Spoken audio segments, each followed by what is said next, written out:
Page 12 in the Hall of the Mountain King. Top of the page they're talking about the chords in A minor. We already went over the one chord really. Well, of course you have the the one chord, the 4 chord, 5/7. You really need to know those. That's sort of what we're using here. That's sort of what they're talking about up there. Look. Let's talk about this kingy thing. 4/4 time, we're in the key of A minor. The last piece was in C major, now we get an A minor, that's nice. Right hand first, E, and then immediately bass clef, and you're down here. 8th notes. Play everything legato right now. 1 and 2 and 3 and 4 and... They're saying 4 again. One of the reasons I play things legato to begin with is it helps me with the fingering, and when they use fingerings like this, it brings that out, and I prefer not to if possible. So I'm going to use 3. Maybe 4 on the second one, but I want to connect here and here. So I'm going to do it that way. You can do it that way if you want, because the staccatos will allow you, but again, I want to play everything legato first. Second line.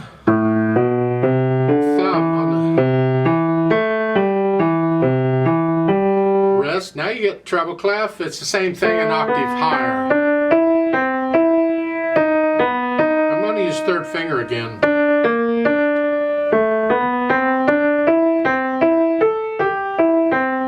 Now going out, it's the same sort of pattern but different notes. Here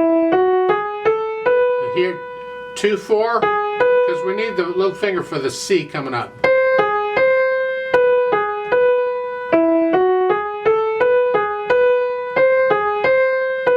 Going on up, it's the same pattern.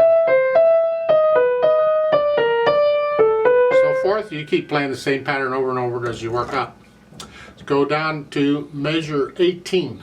The notes are here. It's got that 8 VA in the dash line. That means take it up. As long as the dash line goes, keep it up an octave. So instead of here, we're up here.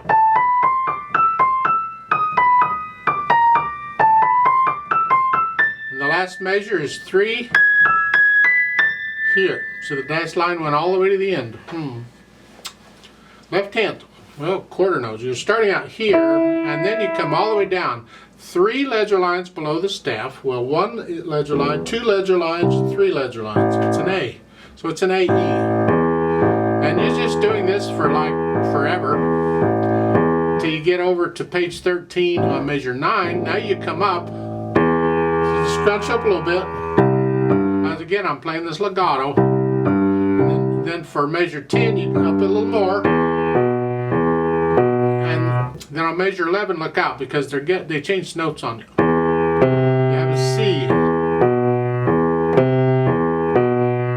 yeah, and then measure 14 up again, and then measure 17 up again. Now here you're going back and forth, so rather than 5th finger, see, we're going back from here to here. Catch all of this in one hand position. So it's 5/2 on measure 16. And rather than here, just change it to a 2. So on measure 16, you can do a 4, or I do a 4, or a 3, whichever. You're staying here, you're not moving around. And then back to here. And you can use thumb again if you want for the E, because you're not moving around anymore. And then the last measure, you come up here, an E, a D, and then a C. And the last note, well, it's like the back where you were, A, at the bottom. And the fingering, you can do a 3/2 here if you want, or a 2/1, I don't care. I tend to do that because I want to connect them. Again, I play everything connected first, and then here. You can't connect this and this because you got to move.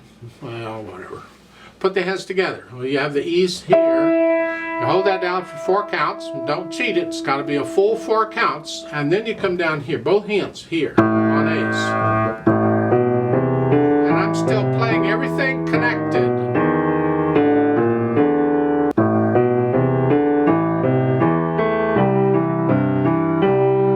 Go through the whole piece and play it all connected. Get rid of the hesitations. Just the steady. These they're walking, so don't stumble here. Then we can add the articulation. Well, you have an accent at the beginning, but it's very soft. What? It's like soft. Because you can't do a true accent on a piano, so just play it soft. You can play it very soft if you want. Just ignore the accent. So pretend it's not there. I don't see the point in an accent here on a piano. You just play it very soft. And then staccato, wrist staccato here, both hands. Accent, accent, accent.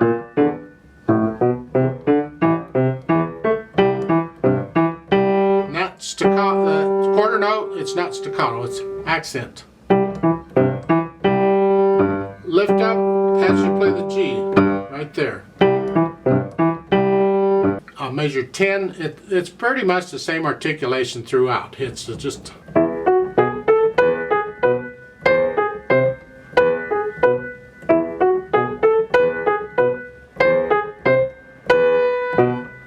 And it's for the right hand. The left hand is just background, staccato. Yeah.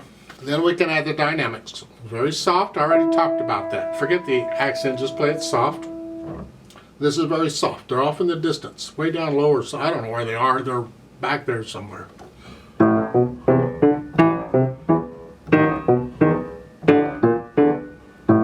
And you stay that way until measure 10.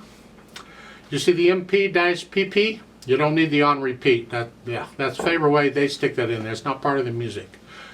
Normally you just get the MP-PP. So the first time you play this, because you see it's repeated, you're going to play it moderately soft, mezzo piano. That's the right hand. That makes the accents up to about a soft, or a moderately loud actually. Just a little louder than that. So the left hand's got to be very soft.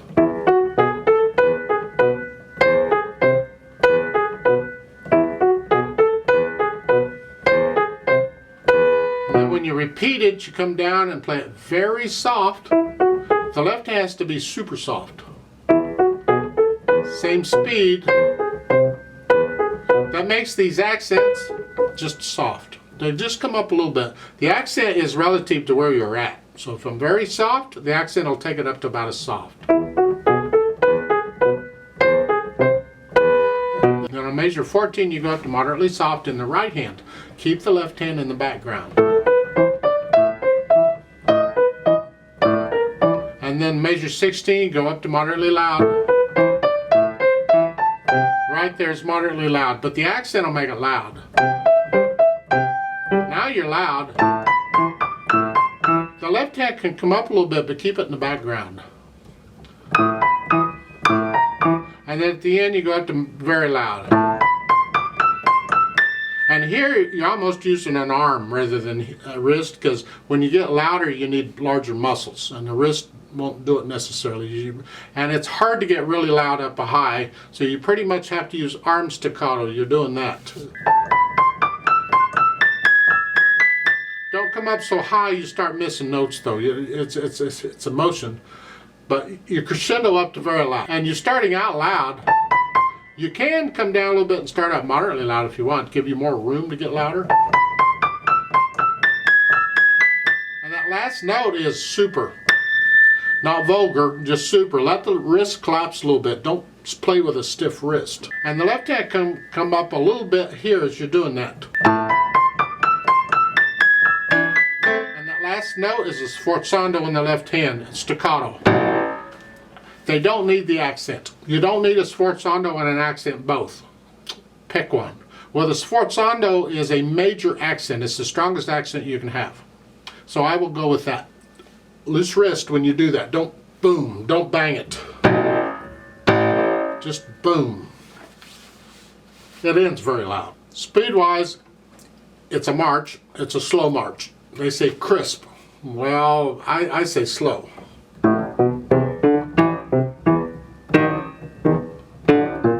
You You can find recordings of this. It's for an orchestra. Although there is a nice piano solo arrangement of it.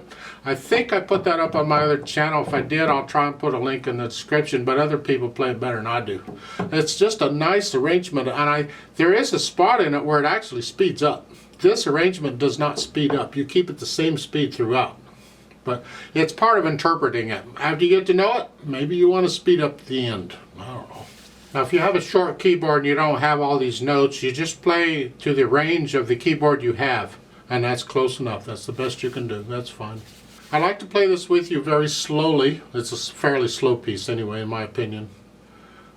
I'm not going to do the dynamics, but I'll try and do the accents and the staccatos and that stuff. And we're going to take all the repeats. So I'll give us 4 counts, and let's just try it together. Now they show pedal here at the beginning here. You can do pedal that if you want. Again, sometimes we pedal long notes to give them flavor, to give them color, because it adds overtones. I'll leave that up to you. I'm not going to pedal. That's the only thing you pedal. You don't pedal anything else, because we need the staccatos. So I'll give us 4 counts. Let's try it. 1 and 2 and ready and go. 1, 2, 3 and 4 and.